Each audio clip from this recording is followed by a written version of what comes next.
오늘 마지막 수업인데 제가 아이패드를 놓고 와가지고 지금 다른 교수님한테 급하게 아이패드를 빌려왔거든요. 그래서 지금 제 아이패드가 아니에요. 그래도 다행스럽게 같은 앱이 있어서 요거 가지고 하면 되겠네요. 네. 오늘 여러분들 마지막 날이죠. 종강하는 날이고, 오늘 그 기말고사 대비해서 마지막으로 Q&A 시간을 가지기로 했죠. 그래서 뭐 여러분들 질문하실 거 있으면은 질문해 주시고, 네, 뭐 제가 따로 할 얘기는 없고, 근데 가장 큰 문제는 여러분들 기말고사를 아직 다 못 냈어요. 기말고사를 아직 다 못 내가지고 여러분들한테 지난번처럼 그거를 알려줄 수가 없어요. 뭐 몇 문제가 나왔고, 뭐 어디에서 무슨 문제가 나왔고, 배점이 몇 점이고 이거를 아직 못 정했거든요. 그래서 네, 그거는 못 알려드릴 것 같아요. 네. 알려드릴 수 있는 게 지금 일부분밖에 없는데, 사실 그것도 또 다른 문제 내면은 배점이 달라질 수도 있단 말이에요. 그리고 아직 아예 문제 내야 되는데 내지 못한 파트도 있고 해가지고 말씀을 못 드릴 것 같아요. 네. 그거는 좀, 네. 좀 참고를 해주셔야 될 것 같습니다. 뭐 질문 있으신가요? 질문? 오늘 질문 없으면은 뭐 빨리 끝나는 거고, 질문 많으면은 질문 많은 대로 뭐 그냥 하는 거고, 네. 채팅창에다가 써주시면 될 것 같거든요. 작년 기말고사 TF 문제 답이 모두 T였던 것 같아요. 제가 지금 정확하게는 기억 안 나는데 아마 다 T였을 거예요. 제가 그때 그거 문제 내고서 수정을 한다고 했는데 수정을 못 해가지고 전부 다 T로 나갔을 거예요. 네. 김상희 씨, 베이지안 리니어 리그레션에서 포스테리어랑 포스테리어 프리딕티브 구하는 계산 과정을 모두 알아야 할까요? 그렇게 물어보시면은 제가 뭐라고 대답을 해야 될까요? 어떤 부분을 말씀하시는 거죠?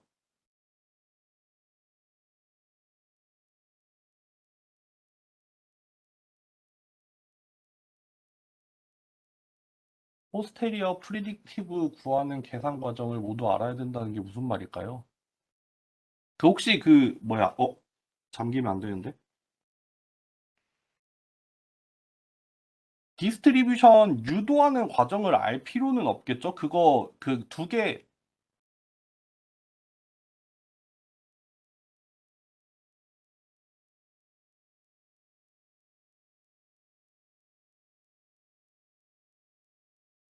요거를 구하는 과정이고, 결국 두 개의 가우시안의 파라미터들이 있잖아요. 요걸 가지고 세 파라미터를 구하잖아요. 요거를 유도하는 과정에 대해서 물어보진 않을 거예요.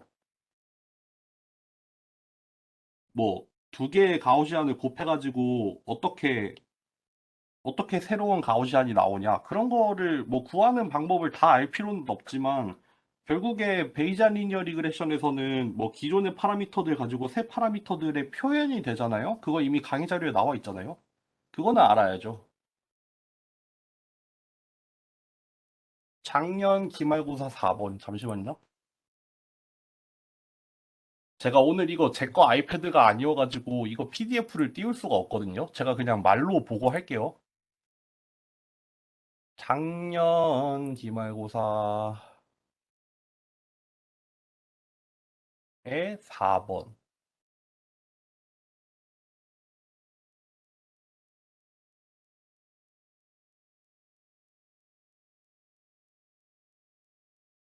4번 같은 경우에는,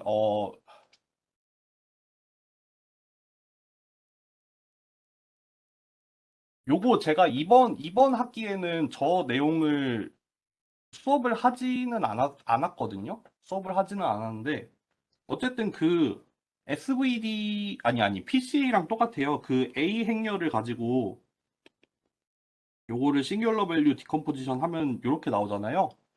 그거에서 이제 U의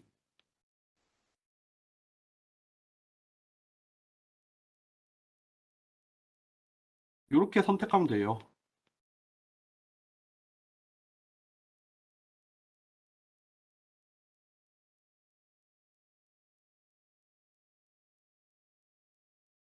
예를 들어서 뭐 유행렬이 뭐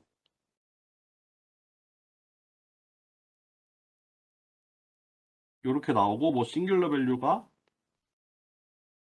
그뭐 여기 V 트랜스포즈가 이렇게 들어갔다고 합시다. 그러면은 장축 방향은 요거 선택하면 되고 요거 단축 이렇게 하면 돼요. 네. 요거 기말고사 작년 기말고사 4번 문제 같은 경우에는 지난 학기에 수업을 했던 내용이고 이번 학기에는 요 내용을 하지 않고 그냥 바로 PCA를 설명했기 때문에 4번은 아마 안 나올 거예요. 4번은 내지 않을 겁니다. PCA가 안 나온다는 소리가 아니라 4번 같은 문제는 안 나올 거예요. 네. 이번 학기 수업에서 안 했던 내용이에요.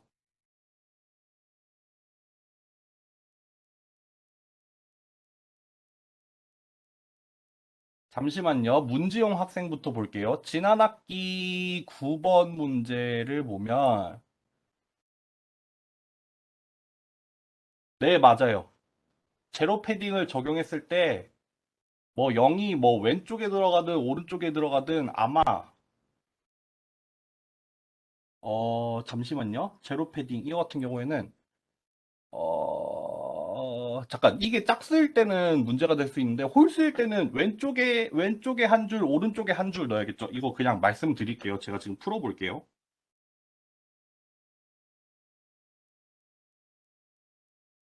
지금 문지용 학생이 질문한 9번 문제가 뭐냐면은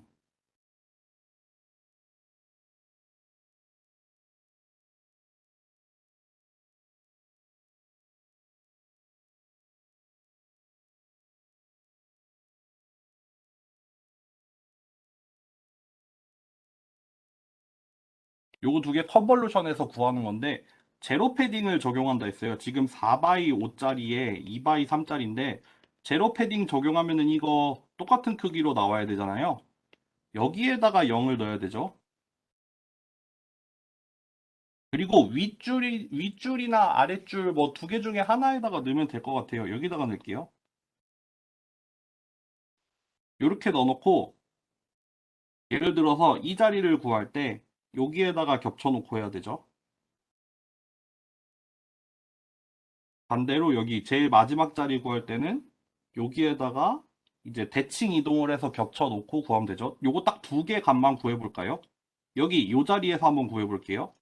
그러면은 0 곱하기 1, 그러니까 얘 곱하기 얘, 0 곱하기 마이너스 2, 0 곱하기 1, 지금 여기까지 했어요.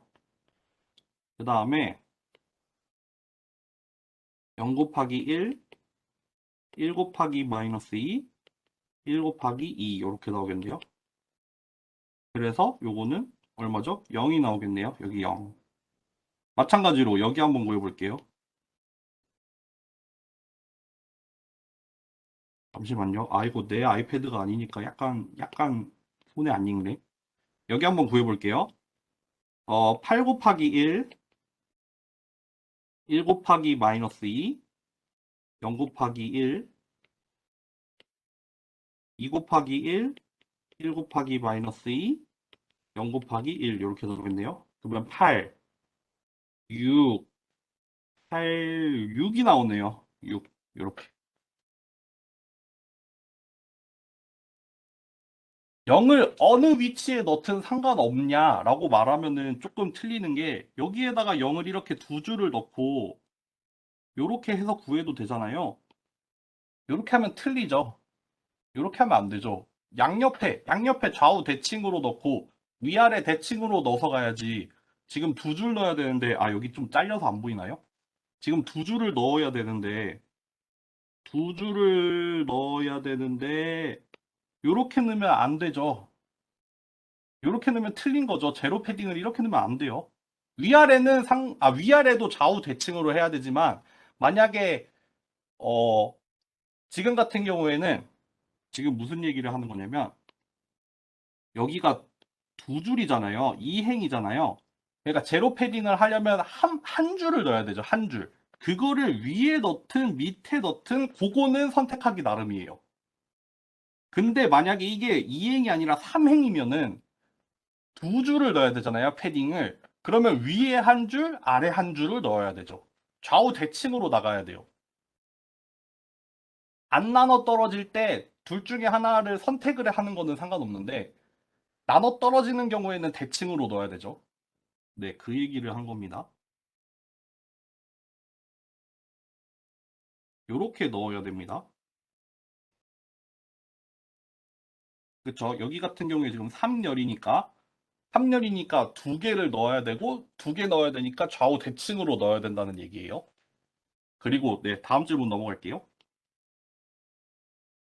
다음 질문, 인클래스 15에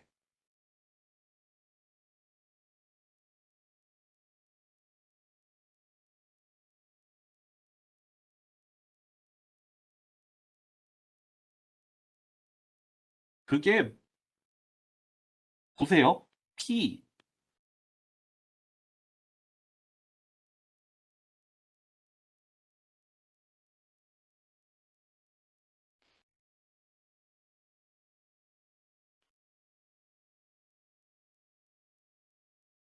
잠시만요.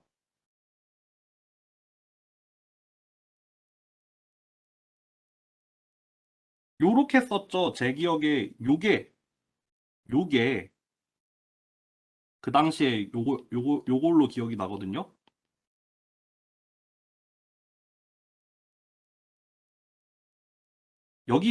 여기는 그냥 확률 분포예요.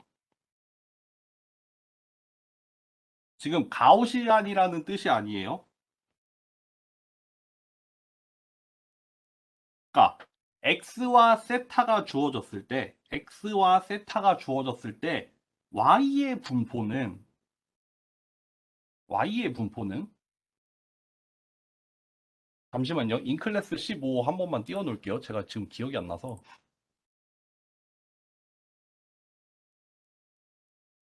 이번 학기 거에 인클래스 15에 슬라이드. 요거 혹시 식이 몇 번이었죠? 예지 학생?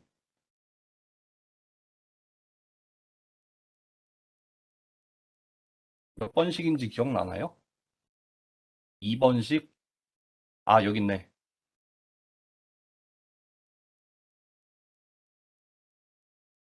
네, 정확하게 쓰면은 요거일 것 같아요, 요거. 아주 정확하게 쓰면 요거일 것 같아요.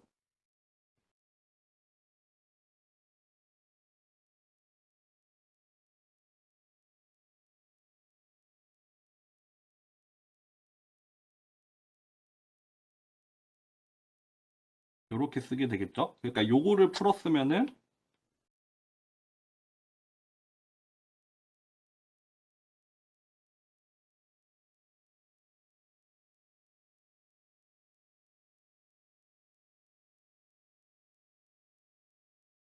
요렇게 나오겠죠? 그러니까, 어, x와 세타가 주어졌을 때 y의 분포는 평균이 예이고 분산이 예인 걸 따르는 얘가 되겠죠. 네, 그렇죠. 그, 어, 지금 두 가지 버전으로 얘기를 하고 있어요. 그러니까 얘의 평균은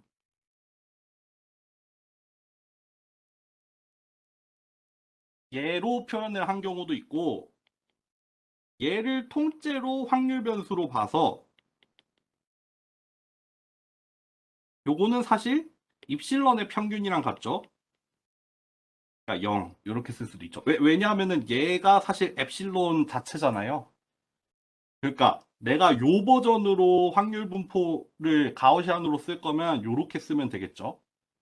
내가 요 버전으로 확률 분포를 쓰면은 요렇게 써도 되죠. 그러니까 요거일 때는 제대로 쓰면은 이렇게 되겠죠. 아, 이거 왜 이렇게 잘리지? 잠시만요. 잘리는 것만 잠깐만 해결할게요.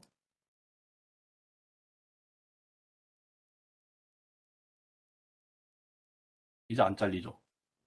아, 내가 나오네. 요 버전으로 쓰면은 요렇게 쓸 수 있겠죠.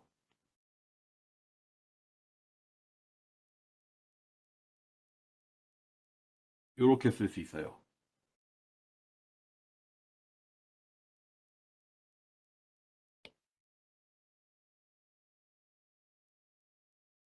요렇게 쓸 수 있어요. 다시 말해 볼게요. 요 버전으로 쓰면은 요렇게 쓰면 돼요. 요 버전으로 쓸 거면 요렇게 쓰면 돼요. 그러니까 이게 여기 얘부터 보면은 가우시안 분포를 따르는 이제 주인공은 얘인데 그때의 평균과 분산은 요거를 따른다 뜻이고 여기도 마찬가지예요. 가우시안 분포를 따르는데 주인공은 얘예요. 평균은 0이고 분산은 얘다. 아마 저기 강의 자료에 이제 그 2번식 바로 위에 있는 it follows that 한 다음에 뭐 y 마이너스 세타 트랜스포즈 x가 평균이 0이고 분산이 시그마 제곱인 걸 따른다고 표현을 한 이유는 요 버전으로 써놓은 거죠. 네. 요게 결국에는 노란색이나 초록색이나 둘 다 가능해요. 요렇게 두 개 다 표현할 수 있어요. 네. 강의 자료는 요 초록색 버전으로 썼기 때문에 그렇게 말을 한 것 같아요.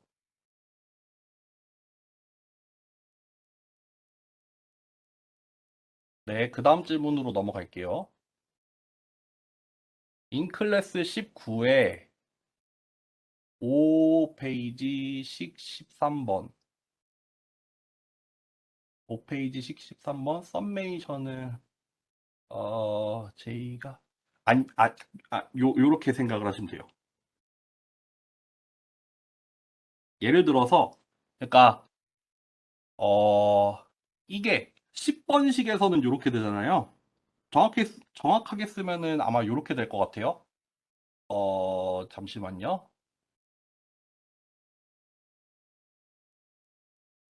잠시만요. 아, 헷갈린다.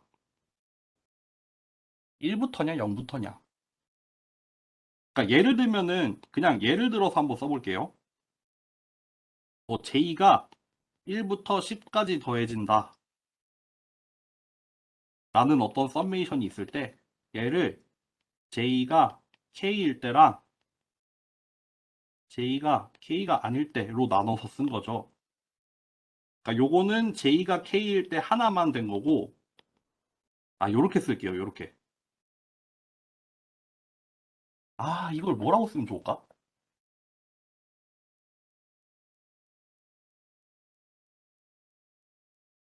이렇게 써볼게요. 그러니까 만약에 요런 식 썸이 있으면은 J를 1부터 10까지 다 더하는 건데 예를 들어서 5일 때랑 5가 아닐 때로 나눴다고 합시다. 그럼 이거는 J가 5일 때 한 번 더하는 것만 하는 거고 여기 뒷부분은 뭐냐면요. J가 뭐 1부터 4까지 그리고 J를 6부터 10까지 요렇게 5일 때 빼고 전부 다 라는 뜻이에요. 네. 그러니까 13번식에서 원래 J를 13번식 같은 경우에는 아이고 이거 안 지우고 그냥 쓸게요. 요게 원래 10번식에서 마이너스 J 이렇게 써 있잖아요. 그러고서 뭐 정확하게 쓰면은 TJ YJ분의 1 이렇게 돼 있는데 이거 사실 제대로 쓰면은 제가 이거 정확하게 라지 L번째에 K Z를 아마 이렇게 들어가야 될 것 같거든요.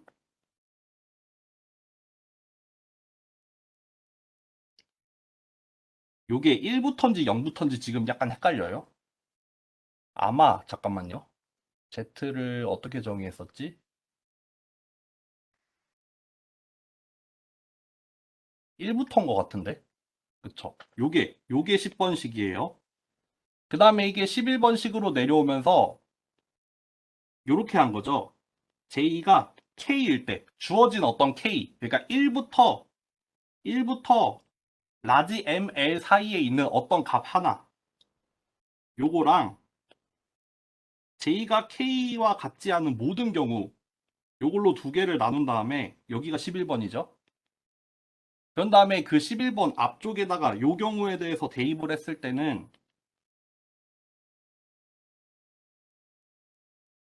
이렇게 나온 거고 여기는 이제 요거 다 더하는데 K일 때 빼고 다 더하라는 거죠.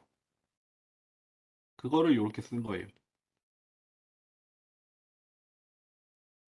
그러니까 J를 원래 1부터 라지 M까지 다 더하고 싶은데 딱 한 경우를 제외하고는 다 똑같은 꼴로 나오잖아요. 여기 뒤에 들어가야 되는 게 요거를 이렇게 두 개로 쪼갠 이유가 여기 요거를 계산을 해야 되는데 얘가 요거인 경우랑 요거인 경우에 얘가 달라지잖아요.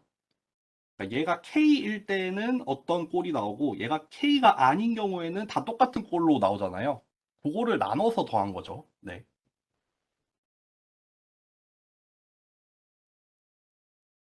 타겟 밸류가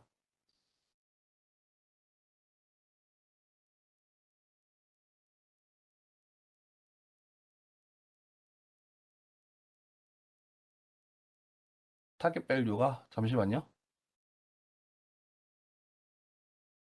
아니 그 J랑 K랑 같지 않다는 게 지금 그 타겟 밸류를 기준으로 0이냐 1이냐를 따진 게 아니에요. 네. 그게 아니라 자기 자신 거냐 아니냐를 가지고 나눈 거예요. 그러니까 뭐가 타겟 밸류가 지금 뭐가 0이고 뭐가 1일지는 몰라요. 네, 모르는 거죠.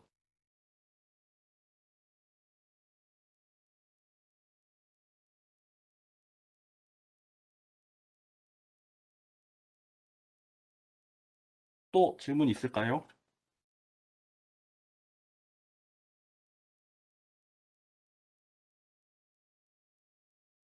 11페이지에 식 41번에서 델타 41번에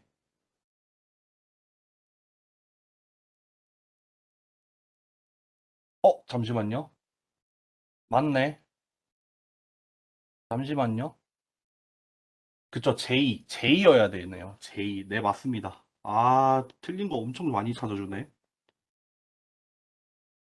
인클래스 19에 식 41번에 우변.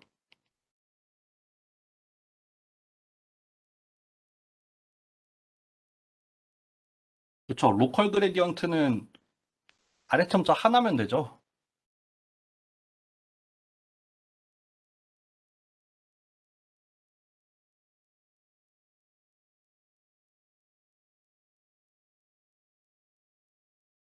네.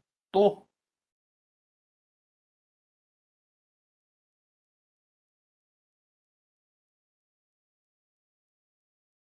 CNN에서 스트라이드를 두는 이유도 사실은 음, 제 생각에는 사이즈가 줄어드는 게 제일 큰 이유인 것 같아요. 그러니까 이미지가 예를 들어서 뭐 이미지가 막 100 바이 100짜리가 있다고 해봅시다. 그러면은 여기 마침 격자가 나와 있네요. 이렇게 막 이미지 격자가 픽셀들이 막 이렇게 나눠져 있다고 해봐요. 여기 이렇게 격자가 많이 나눠져 있잖아요. 근데 예를 들어서 컨볼루션을 뭐 여기서도 구하고 바로 옆에서도 원래 구하잖아요. 스트라이드가 1 바이 1이면 바로 옆으로 가거나 바로 밑으로 가잖아요. 많이 다를까요? 이미지가 내가 지금 본 이 위치랑 바로 옆 픽셀에서 보는 거랑 크게 다르지는 않을 거란 말이죠. 그러니까 컨볼루션을 취할 때 그냥 일일이 스트라이드를 1 바이 1로 하면은 조금 소모적일 수 있다는 것 같아요. 왜냐면은 바로 옆이나 그러니까 바로 근접한 위치에서는 사실 크게 안 달라지잖아요, 이미지가. 연속적으로 이렇게 변해 나갈 거니까. 그러니까 스트라이드를 두는 이유 중에 제일 큰 이유는 이미지를 효과적으로 줄이려고 하는 것 같아요, 제 생각에는. 네. 맥스풀에서도 마찬가지였죠. CNN에서도 제 생각에는 비슷한 이유인 것 같습니다. 네.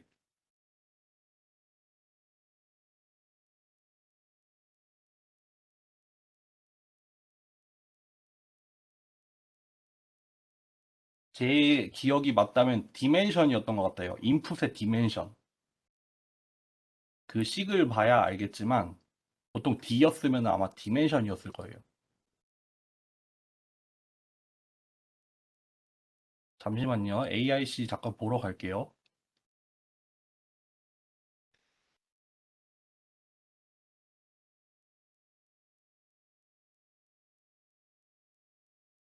어딨지? 네, 여기 인클래스 13의 마지막 쪽에 보면은 1번, 2번 식으로 나와 있는데 여기서 라지 N은 샘플의 개수죠.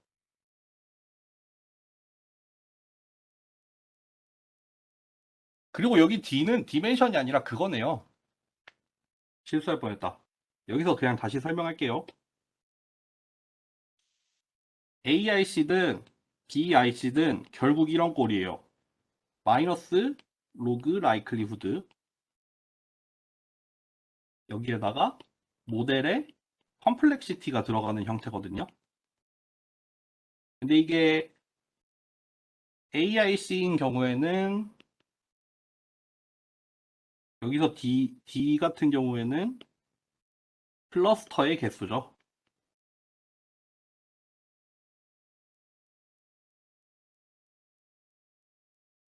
여기서 BIC 같은 경우에는 이렇게 했네요.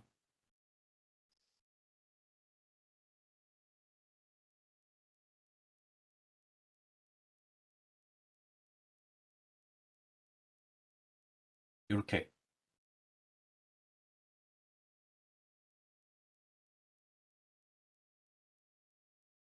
또 질문해 주세요.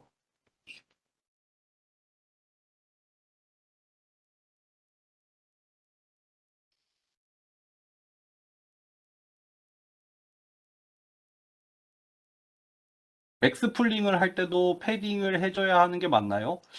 제 생각에는 안 할 것 같아요. 제가 확실하게 말씀드리는 건 시험 문제에는 패디가 없는 버전으로만 나옵니다. 근데 이게 해줘야 하는 게 맞나요? 라고 물어보면은 맞고 틀린지는 모르겠어요. 사실 가능은 하겠죠. 패딩을 적용은 할 수 있겠죠. 근데 맥스 풀링을 하는데 패딩을 굳이 써야 할 이유는 잘 모르겠어요.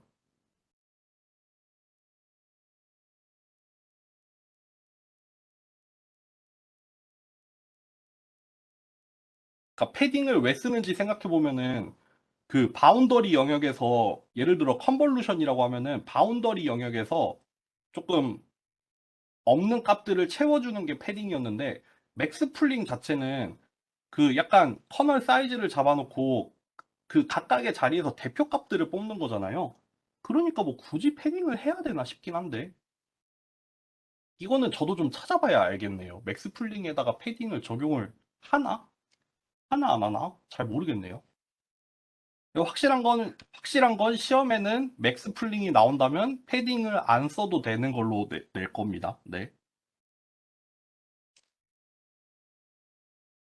반대로 말하면 컨볼루션은 패딩을 적용하는 버전을 물어볼 것 같죠. 네. 다음 질문 갈게요. 프리클래스 14에서 잠시만요. 프리클래스 14에서 이미지 컨볼루션 내용이었죠. 연산 과정은 그림으로는 이해가는데 1번 수식어로는 이해가 잘 안 가서 수식어로 한번 말씀을 드릴게요. 이거 잠기면 안 되는데. 안 잠겼다. 다행이다. 보세요. 예를 들어서 이렇게 쓴 거예요.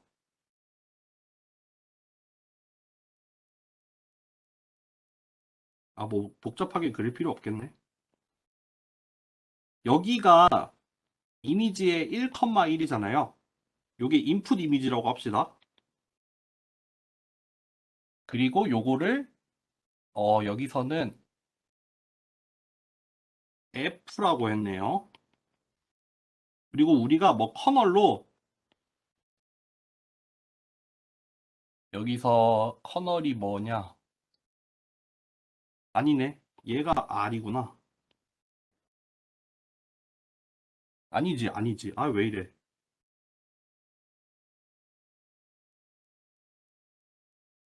이미지가 F고 커널이 H고 요거의 결과로 나오는 아웃풋 이미지가 R이라고 했네요. 한번 구해 볼게요.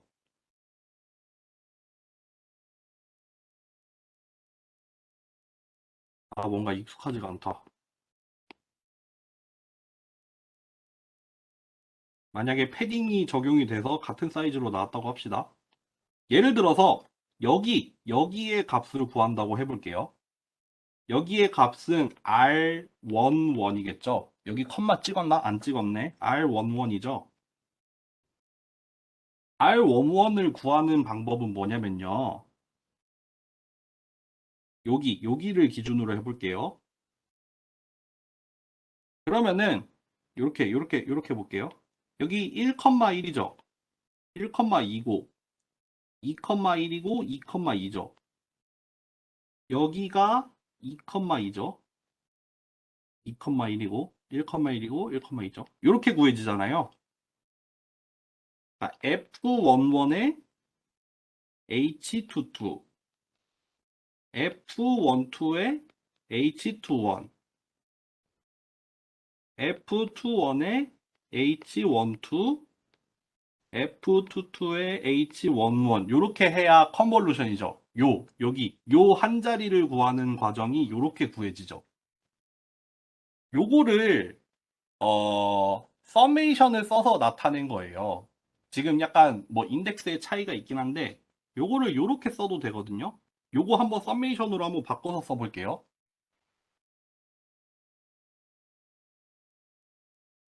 요렇게 잠시만요. 요거 좀만 이동을 시킬게요. 더미 인덱스로 이렇게 U랑 V를 넣을 건데 얘를 0부터 1로 할까요? 얘도 0부터 1이라고 할까요? 그러면 이게 어떻게 쓸 수 있냐면요. 그러니까 F1 더하기 U, 1 더하기 V 이렇게 쓸 수 있겠죠. 여기서 H는 뭐 2 빼기 U, 2 빼기 V가 될 것 같아요. 맞나요? 그럼 얘가 왜 그러냐면은 얘는 U도 0이고 V도 0일 때예요. 얘는 U는 0이고 V는 1일 때죠.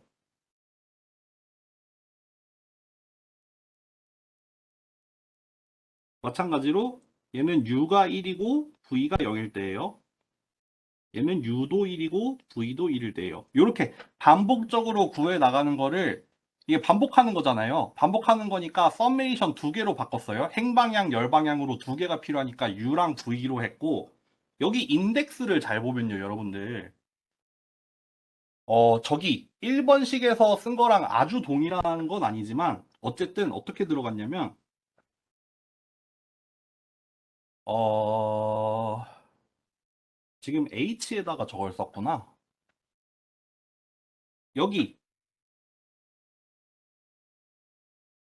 예를 들어서 지금 요 아웃풋 이미지에 1,1 자리에 들어가는 걸 구하는데 잠시만요. 요렇게 얘기를 해볼게요. 요렇게 얘기를 해볼게요. 여기 썸메이션이 이루어질 때 여기 썸메이션이 이루어질 때 여기가 플러스로 들어가는 이유는 뭐냐면 여기 이 인풋 이미지에서는 오른쪽이나 아래쪽 방향으로 가면서 더할 거라는 뜻이에요. 반대로 여기 이 커널의 인덱스에서 마이너스 U나 마이너스 V로 나오는 이유는 얘는 위쪽이나 왼쪽으로 가면서 더할 거라는 뜻이죠. 그러니까 대칭 이동이라는 뜻은 여기가 플러스 U 플러스 V고 여기는 부호가 반대로 마이너스 U 마이너스 V로 나오는 이유가 그 컨볼루션을 할 때 대칭 이동을 해서 한다고 했잖아요. 그게 그렇게 나타나는 이유는 여기 부호 때문이에요. 부호 때문이고 어 여기 얘가 1 내지는 얘가 1,1이 그러니까 어 뭐라고 설명해야 돼? 여기 이 자리를 구하다 보니까 지금 출발하는 위치를 1,1로 잡은 거죠. 예를 들어서 우리가 2,2에서 구해야 된다라고 하면은 여기가 2,2로 바뀌겠죠. 그러면 여기도 2랑 2로 바뀔 거예요. 그쵸? 여기가 만약에 뭐 3,2에서 구해야 되면은 여기가 3하고 2로 바뀔 거고 여기가 3하고 2로 바뀔 거예요. 그쵸? 여기 커널에서는 달라지는 거 없이. 그렇죠. 그렇기 때문에 여기서는 이게 반대로 나왔구나. 여러분들 이거 컨볼루션을 사실 두 가지로 정의를 할 수 있어요. 지금 같은 경우에 저기 식을 보면은 RIJ가 UV에 대해서 뭐 HI-U, J-V, FUV라고 나왔지만 이거를 반대로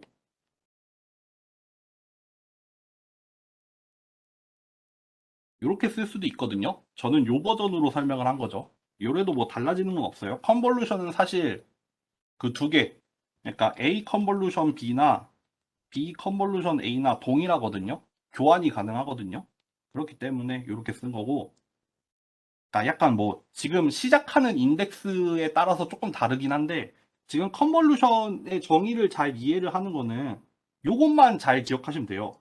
여기 이 썸메이션을 두 개를 더해 나가는데 한쪽에서는 마이너스 UV로 나타나고 다른 쪽에서는 UV로 나타난다는 거. 그렇기 때문에 대칭 이동을 해가면서 나타난 거고 여기 이 시작점의 위치는 내가 구하고자 하는 그 아웃풋 이미지에서의 위치를 기준으로 내가 기준점을 하나 정하잖아요. 무슨 말이냐면은 다시 말하면은 여기에 대해서 구하려면은 내가 여기다가 겹쳐 놓죠. 내가 여기서 구할 거면은 여기다가 겹쳐 놓죠. 여기서 구할 거면은 여기다가 겹쳐 놓잖아요. 그 출발하는 위치가 결정이 된 이유가 요 IJ에 달려 있는 거죠. 내가 어느 위치에서의 컨볼루션을 구하고 싶냐에 따라서 내가 시작하는 위치가 달라진다는 거. 그거 두 개만 잘 이해하시면 돼요. 설명이 됐나요?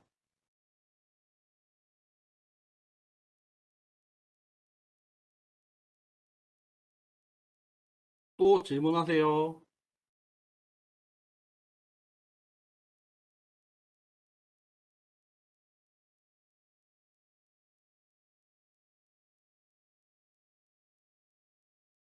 그렇죠. 원래 요거 예지 학생이 지금 질문한 거는 조금 우리 수업 범위를 벗어날 수도 있지만 설명은 해볼게요. 그러니까 원래 고전적으로 이제 이미지 처리를 하는 분야가 있어요. 그래서 어떤 우리가 인풋 이미지가 있고 우리가 컨볼루션이라는 거는 우리가 어떤 피처라고 할까요? 예를 들어서 우리가 인풋 이미지에 뭐 요렇게 생긴 거를 알고 싶어. 요렇게 이 별표 모양이 여기 인풋 이미지에 얼마나 들어있는지가 일종의 히트맵 형식으로 나온다고 했잖아요. 그러니까 컨볼루셔널 뉴럴 네트워크 말고 그냥 이미지 컨볼루션 자체만 놓고 생각을 해보면요. 이미지 컨볼루션 자체만 놓고 생각을 했을 때 우리가 원하는 이미지를 그대로 넣어주는 게 아니라 얘를 이렇게 좌우 대칭을 해서 넣어줘야 되죠. 좌우 대칭을 상하좌우로 대칭을 시켜서 넣어줬을 때 내가 실제로 원하는 이 별 모양이 어떻게 나왔는지가 히트맵으로 나오겠죠. 그쵸? 이렇게 고전적인 이미지 처리에서 내가 원하는 어떤 모양이 이미지 안에 어떻게 들어있는지 알고 싶으면 상하좌우 뒤집어서 넣어야 돼요. 뒤집어서 넣어야 되는데 우리가 배웠던 CNN에서는 굳이 그런 고민을 안 해도 되는 이유가 뭐냐면 얘가 모델의 파라미터가 되잖아요. 그때 수업 시간에도 잠깐 얘기를 했었는데 모델의 파라미터가 되기 때문에 그레디언트 디센트로 학습이 돼요. 이 말이 뭐냐면 데이터로부터 자동적으로 얻어지는 값이 돼요. 그러니까 CNN에서는 고민을 안 해도 되죠.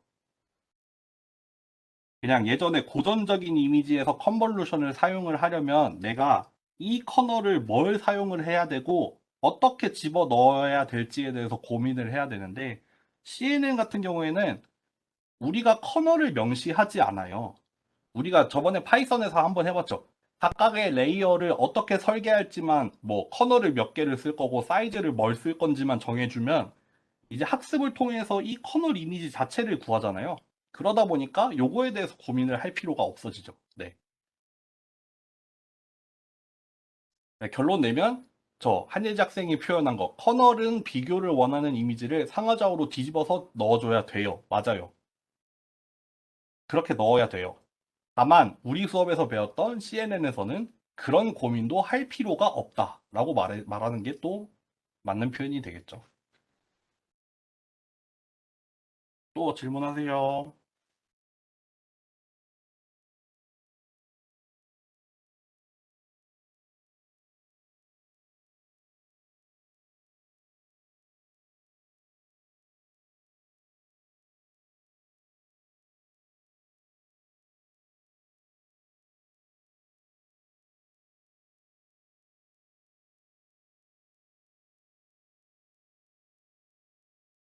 파라미터 넘버는 어떻게 정해지는지 설명해 주실 수?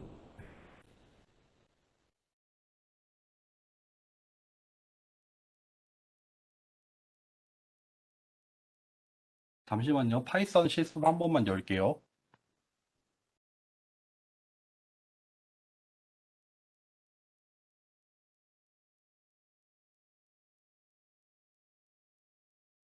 열려 있나?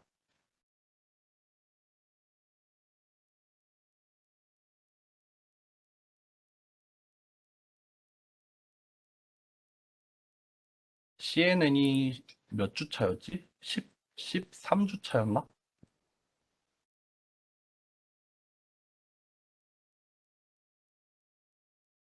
아, 파라미터 넘버.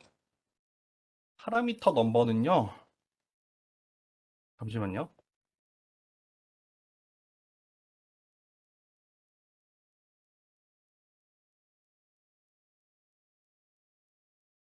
제가 저번에, 이거 화면 공유를 해도 되겠다. 잠시만요. 화면 공유할게요.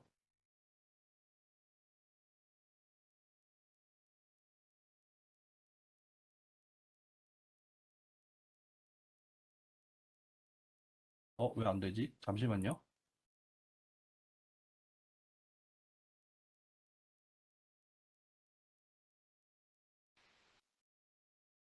됐다. 요건데, 어, 잠시만요. 요 부분 말하는 거죠, 요 부분? 이게, 15, 잠시만요. 한 번만 곱해보자.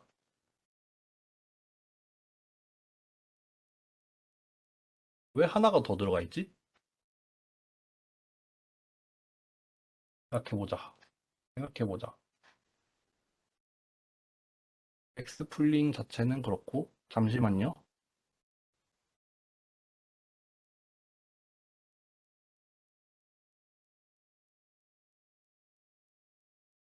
여기, 예를 들어서, 여기 첫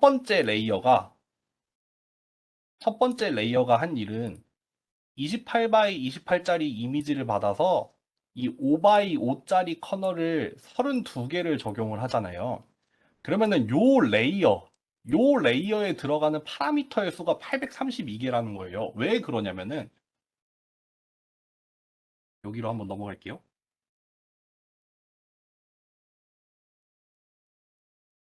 그 지금 28 x 28짜리 이미지가 들어왔어요. 인풋으로 들어왔죠. 그 다음에 첫 번째 컨볼루션을 거쳐요. 여기에 5 x 5짜리 커널 이미지가 총 몇 개가 있냐면 이렇게 28개가 있죠. 그쵸? 그렇게 해서 그러면은 이런 식이잖아요. 요거에다가 요 커널을 적용해서 얻어지는 이미지가 하나 있잖아요. 지금 스트라이드가 1 x 1이었으니까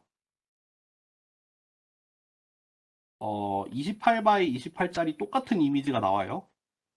그런 게 28개가 아니구나. 32개.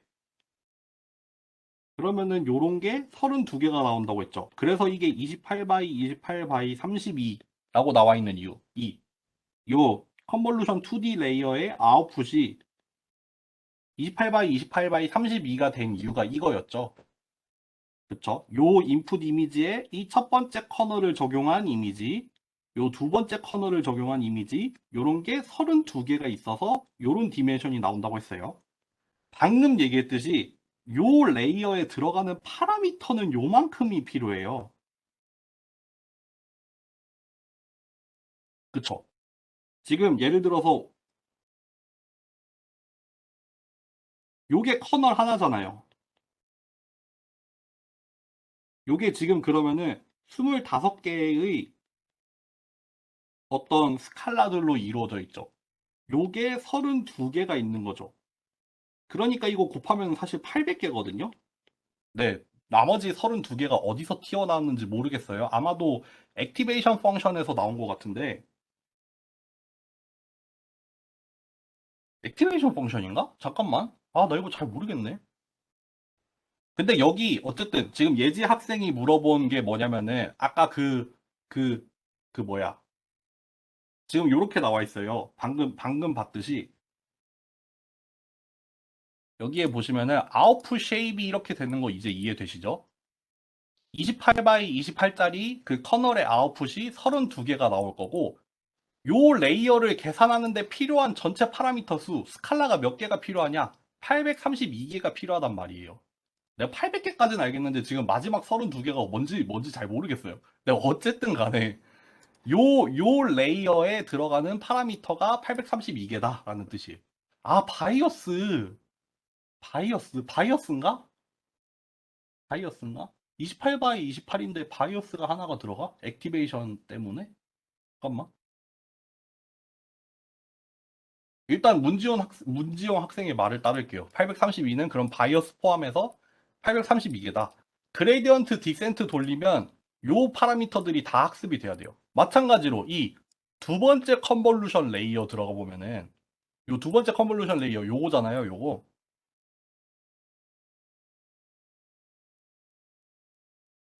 요거 같은 경우에는 이제 또 2x2의 커널에다가 64개가 들어가는데 이거는 조금 더 복잡해져요. 왜냐하면은 여기 인풋이 14바이 14바이 32거든요. 그래가지고 파라미터가 더 늘어난 건데 어쨌든 결국에 요렇게 주어진 인풋, 그러니까 앞에 레이어의 인풋에서 이번 레이어의 아웃풋을 구하는데 필요한 파라미터 수, 스칼라가 뭐 8천 몇 개가 필요하다 이거죠. 마찬가지로 여기 덴즈 레이어에서도 이게 요렇게 된 이유가 바이오스 맞나 보다. 여기도 한번 생각을 해볼까요? 여기 다시 아이패드로 넘어가 볼게요. 요거 같은 경우에는 풀리 커넥티드 레이어잖아요. 지금 앞에 총 3136개에다가 여기 바이어스 텀 한 개가 추가가 되겠죠? 요게 요 다음 레이어에서는 100개짜리 요렇게 된단 말이에요. 그러면은 여러분들 여기 사이에 풀리 커넥티드 레이어면은 여기 두 개 사이에 가능한 모든 조합에 대한 웨이트가 필요하잖아요. 그러니까 이게 3136 더하기 1 곱하기 100개의 행렬이 하나가 있으면은 여기 두 개 사이의 웨이트가 전부 다 표현이 되잖아요. 예를 들면은 요 자리에서 여기 이 100개로 가는 값이 필요하죠. 마찬가지로 이 두 번째 자리에서도 이 100개로 가는 값이 필요하고 세 번째 자리에서도 100개. 이렇게 해서 3137번째에도 100개가 필요하니까 요만큼이 필요하죠. 계산해보면 요만큼의 파라미터가 필요하겠죠. 네. 그렇기 때문에 그 각각의 필요한 그 각각의 레이어에서 인풋에서 아웃풋을 계산을 하려면 필요한 스칼라의 개수죠. 그리고 그게 중요한 이유가 뭐냐면 요만큼의 파라미터를 내가 그레디언트 디센트를 가지고 튜닝을 하겠다는 말이니까 파라미터의 개수가 많으면 많아질수록 학습이 더 어려워져요.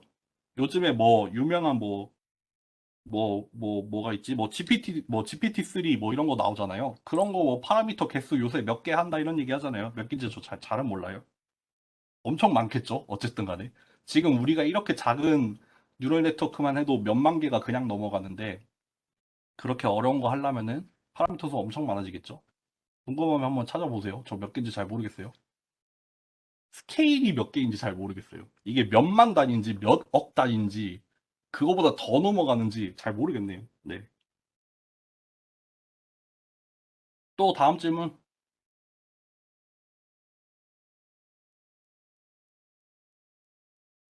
PCA에서 데이터셋의 공분산이 어? 저렇게 해도 돼요. 맞아요. 보세요. 내가 이름이 잘 기억이 안 나는데 예를 들어서 우리가 데이터셋이 있다고 해요. 데이터셋이 뭐 디멘션은 뭐 10개고 이제 샘플이 뭐 한 10,000개가 됐다고 해봅시다.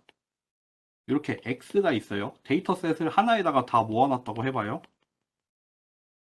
그러면은 PCA는 어떻게 하냐면요. 요거를 가지고 코베리언스를 구해요. 뭐 X 트랜스포즈에다가 뭐 평균이랑 뭐 해가지고 뭐 구하면 되잖아요. 이렇게 나오잖아요. 그 다음에 SVD를 적용을 하죠. 그렇게 해서 이제 뭐 U나 V에서 선택을 하는 게 PCA잖아요. 이렇게 하는 거죠. 요거 말고 요 X에다가 다이렉트로 U 시그마 V 트랜스포즈를 구하기도 해요. 이러면 10 바이 10, 10 바이 10, 10 바이 만 이렇게 나뉘거든요. 그래가지고 여기에서 U나 V에서 이제 뭐 몇 개를 선택을 해도 돼요. 이거 이렇게 하는 거 뭐 이름이 있는데 내 지금 기억이 안 나네. 이런 식으로 하기도 해요. 데이터셋 행렬에다가 바로 SVD를 적용을 해서 이거 뭐 LDA라고 하나? 뭐 맞나? 하여튼 이런 식으로도 구하는 방법이 있어요. 이렇게 디멘셔널 리덕션 하기도 해요. 네, 맞아요. 근데 엄청 오래 걸리겠죠. 엄청 오래 걸려요.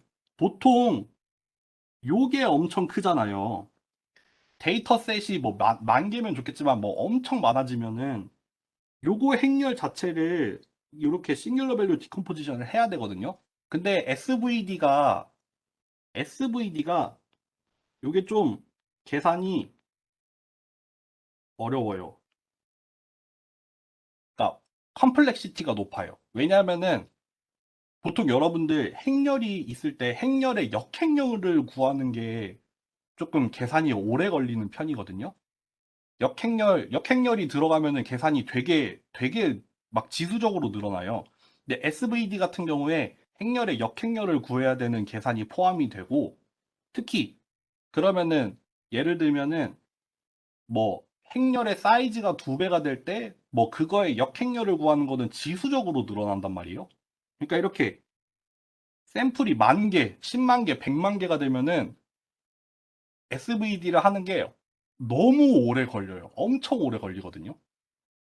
그래서 이렇게 다이렉트로 하는 경우에는 조금 많이 오래 걸립니다. 요거 PCA 같은 경우에는 일단 주어진 이 행렬을 가지고 코베리언스를 구하는 거는 빨리 구할 수 있어요. 요거는 더하고 빼고 곱하고밖에 없단 말이에요. 그 다음에 10 바이 10짜리 행렬에다가 SVD. 그러니까 인풋의 디멘션만큼 사이즈를 갖는 행렬에다가 SVD를 하니까 샘플의 사이즈에 따라서 엄청 힘들어지지는 않는단 말이에요. 그러니까 요거는 비교적 빨리 구할 수 있거든요. 네.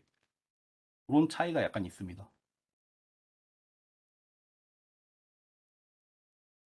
요거 이름이 있었는데 제가 이거 좀 확실하지 않아요. 이거 LDA인지 아닌지 약간 지금 의아하거든요.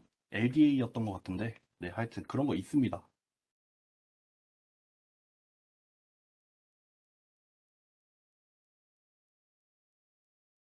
방금 실습에서 풀링할 때, 아, 맞다. 아까 질문이 2개였죠. 두 번째 풀링에서도 그 이제 레이어를 설계를 할 때 스트라이드를 명시를 안 하면은 디폴트 값으로 들어가요.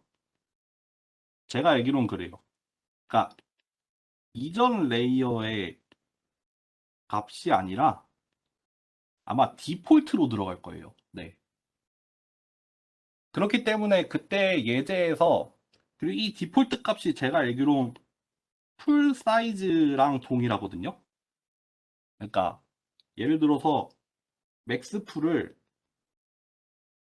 2x2로 하면은 스트라이드도 자동으로 2x2가 되고 3x3이면은 스트라이드도 3x3으로 하는 식이거든요.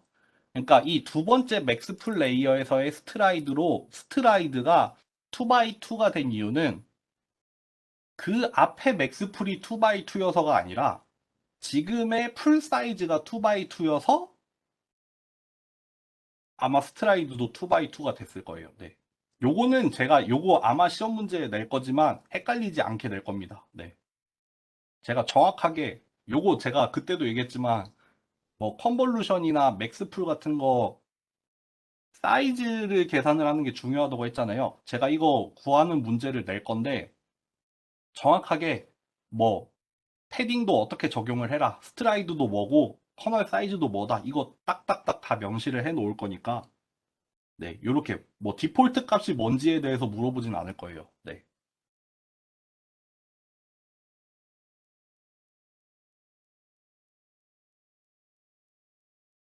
또 있나요?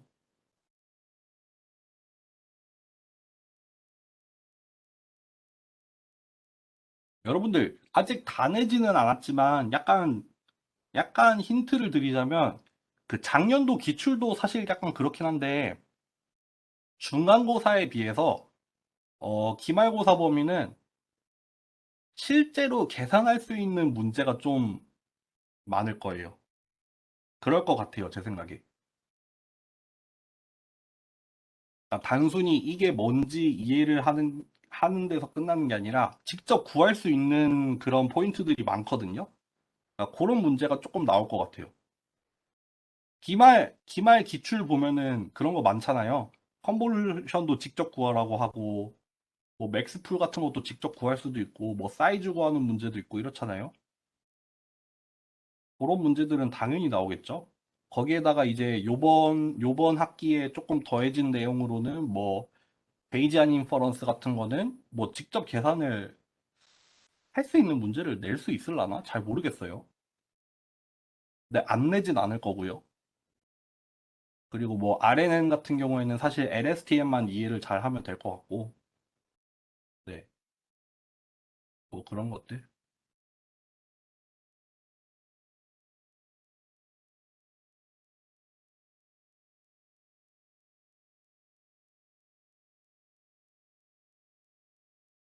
근데 그때도 얘기했지만 맥스풀을 하는데 저도 이거는 사실 잘은 모르겠어요. 잘 모르겠는데 왜 잘 모르겠냐면은 맥스풀을 하는데 스트라이드를 1마일로 하는 경우는 없을 것 같아요. 왜냐하면은 맥스풀 자체가 이미지에 사이즈를 줄이려고 하는 거잖아요. 근데 스트라이드는 이게 패딩이 있던 없던 간에 만약에 패딩이 있으면은 인풋 사이즈 그대로 나오죠. 만약에 패딩이 없으면은 뭐 풀 사이즈만큼 뭐 약간 줄어들겠죠? 근데 뭐 크게 달라지진 않는단 말이에요. 이러면은 맥스풀을 할 이유가 없죠. 스트라이드가 1 x 1이면 뭐하러 맥스풀을 해요? 그냥 거의 동일한 이미지 다시 그대로 나올 것 같은데. 그래서 지금 예지 학생이 물어본 게 뭐냐면 예를 들어서 14 x 14짜리를 맥스풀을 하는데 예를 들어서 뭐 풀은 2x2로 하고 스트라이드는 1 x 1로 하지만 패딩은 적용하지 않는다 라고 하면은 13 x 13 나오는 거 맞을 것 같아요. 근데 이러면 맥스풀을 할 이유가 없다는 말이죠. 시험 문제도 요렇게는 내지 않을 겁니다, 여러분들. 그거보다는 여러분들 차라리 이거를 알아보세요. 14는 좀 안 나눠 떨어지니까 기분 좋게 뭐 할까? 뭐 해볼까? 60 바이 60짜리가 있다고 했는데 예를 들어서 요렇게 하면은 요렇게 쓸게요.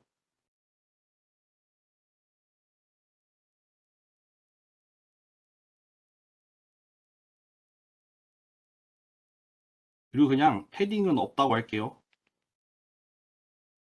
요거일 때 뭐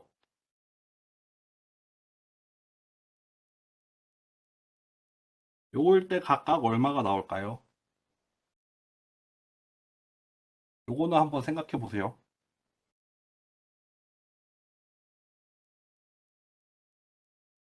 더 재미있게 할 수도 있겠네. 요거를 좀 다르게 할 수도 있겠죠? 막 요렇게 할 수도 있겠죠? 요런 거 한번 생각해 보세요.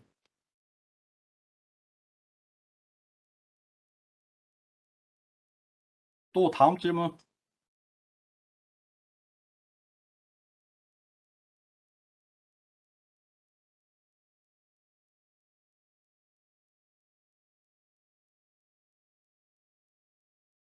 거의 끝나가나요? 거의 끝나가는 것 같은데.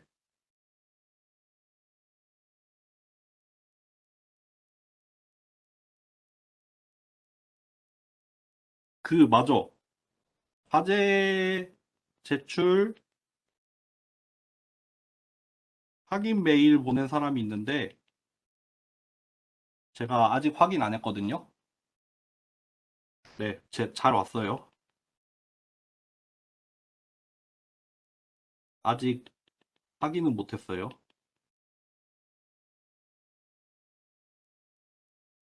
뭐 그런 게 있고, 기말고사 끝나고 될 수 있으면 채점은 최대한 빨리 해서 이제 최종 점수를 다 합산을 해서 올려드릴게요. 그것도 최대한 빨리 해드릴 거고, 네, 제가 대학원 수업은 몰라도 학부 수업은 웬만하면은 제가 과제 채점은 좀 늦긴 했지만 시험은 최대한 빨리 채점해가지고 여러분들 확인할 수 있게 해드리려고 하거든요. 저번에 중간고사도 진짜 기적처럼 빠르게 올리지 않았어요? 거의 당일날 올렸던 것 같은데, 당일인가 다음날인가. 어쨌든 기말고사도 웬만하면 바쁜 거 없으면은 금방 해서 올려드릴 테니까 빨리 확인하시면 좋을 것 같아요. 네, 그렇고 뭐 더 질문 없으실까요? 조금만 더 기다려 볼까요? 아, 과제 모범 답안. 아, 맞다. 아, 그거 까먹고 있었네.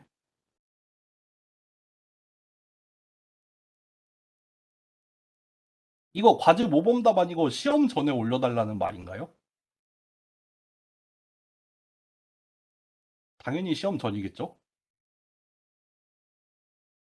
잠깐만요.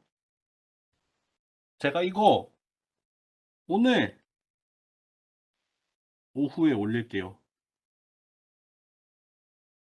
근데 이거 제가 짜던 거 아니면은 그냥 수강생들이 제출한 것 중에 우수 모범 답안을 올려드릴게요. 우수 답안. 아, 만점 받은 답안이라도 올려드릴게요. 네.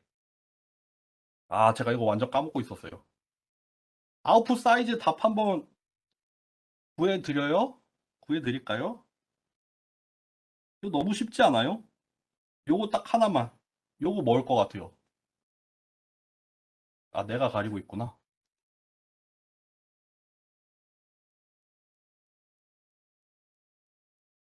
요거, 요거 너무 쉽지 않아요?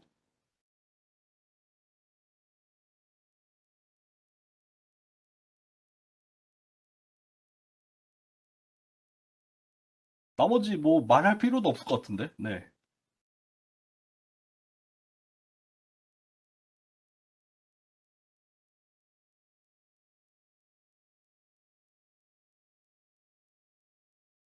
그러면은 이제 더 없을까요? 마무리합니다.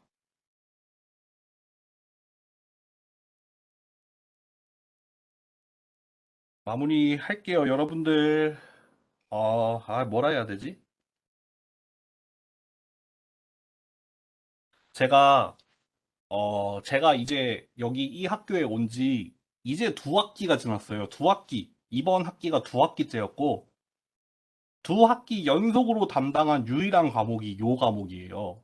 그래서 제가 아마 다음 학기에도 또 이 과목을 또 담당을 하게 될 것 같아요. 그러니까 제가 그냥 앞으로 요 과목은 계속 맡을 것 같거든요. 그래서 그런지 몰라도 좀 되게 좀 애착이 있는 과목 같아요. 지난 학기 같은 경우에는 심지어 여기 와가지고 처음으로 맡았던 강의여가지고 그때 뭐 이번 학기도 잘하지는 못한 것 같은데 지난 학기 부임하고서 처음으로 했던 학부 수업이었고 그러다 보니까 좀 부족한 점도 많았는데 이번 학기에 하면서 그래도 많이 많이 개선을 했다고 했지만 그럼에도 불구하고 끝나는 시점에 오니까 지난 학기도 그렇고 이번 학기도 그렇고 좀 그런 것 같아요. 너무 좀 학생들을 잘 못 챙긴 것 같다는 생각이 많이 들어요. 의욕은 앞섰는데, 뭐 플립드 러닝도 하고, 뭐 실습도 이번 학기에는 제가 직접 진행을 하고 했는데, 좀 여러분들 잘 못 따라오게 하지 않았나 싶은 생각이 또 이번 학기에도 또 들어서 지금 끝나는 시점에서 너무 죄송한 마음이 많이 듭니다. 네. 그래서 여러분들이 모르겠어요. 뭐 강의 평가도 좋고 아니면은 저희 예전에 그 중간고사 끝나고 했던 그 구글 폼 있잖아요. 그거 혹시 저한테 좀 얘기해 주실 만한 거 있으면은 좀 얘기 좀 많이 해 주세요. 지난 학기 같은 경우에도 그 얘기를 듣고 많이 반영을 하려고 노력을 했거든요. 그게 되게 좀 도움이 되더라고요. 그래서 또 여러분들이 모르겠어요. 이번 학기 우리는 그냥 이제 이렇게 끝나지만 물론 아쉬움이 많지만 그래도 여러분들이 얘기를 조금 해 주시면은 이제 그거를 또 이제 다음 학기에 반영을 할 수 있을 것 같거든요. 그러니까 제가 좀 뭘 잘못했는지 아니면 뭐가 너무 어려웠었는지 아니면 이런 거는 좀 뭐 고쳤으면 좋겠다 하는 거 있으면은 뭐 종강 전이 됐든 후가 됐든 간에 의견을 좀 많이 남겨주시면은 이제 여러분 말고 이어서 듣는 분들한테 좀 혜택이 갈 수 있으니까 그런 거를 좀 알려주시면 좋을 것 같아요. 네. 어찌됐든 간에 결국 이번 학기도 너무 좀 어려운 점이 많았던 것 같긴 해요. 근데, 뭐 어떤 수업을 들으셔도 여러분들, 모르겠어요. 좀 무책임한 얘기일 수도 있는데, 어렵게 한다는 거는 그만큼 좀 여러분들한테 많이 알려주고 싶다는 말이기도 한 것 같아요. 그러니까, 뭐 지난 학기에도 그런 얘기 많이 했는데, 제 수업을 들은 학생들이 이런 것들을 좀 잘 이해를 했으면 좋겠다. 라는 그런 욕심이 좀 너무 많았던 것 같거든요. 그러다 보니까 여러분들 너무 고생을 많이 시켰던 것 같고, 그럼에도 불구하고 여러분들 많이 잘 따라와 주셔서 너무 고맙고, 결국에는 뭐 평가를 해야 되니까 뭐 채점도 하고 시험도 보고 하지만, 그냥 여러분들이 이 수업 통해서 좀 머신러닝 많이 배워갔으면 좋겠다는 마음입니다. 네.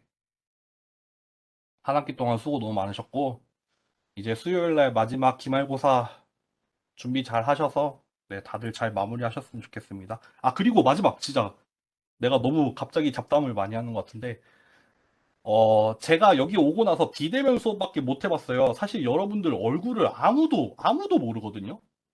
그러니까 혹시나 나중에 학교에 왔을 때 막 지나가다가 저를 받고, 그리고 제 수업을 좀 재밌게 잘 들었다 싶으면 와가지고 커피라도 한 잔 얻어 먹어 가세요. 알겠죠? 아니면 뭐 밥을 한 끼 얻어 먹으셔도 돼요. 지나가다가 저를 딱 보면은, 나 저 뭐 언제 이 수업 들었었거든요? 하면은 네, 너무 좋아할 것 같아요. 네, 여러분들 얼굴을 모른단 말이에요. 그러니까 뭐 커피라도 한 잔 사주세요 하면은 제가 언제든지 사드릴 테니까 네, 언제든 얘기해 주세요. 네, 한 학기 동안 수고 많으셨습니다. 우리 수요일 날 잘 마무리하는 걸로 해요. 오늘 여기까지 하겠습니다.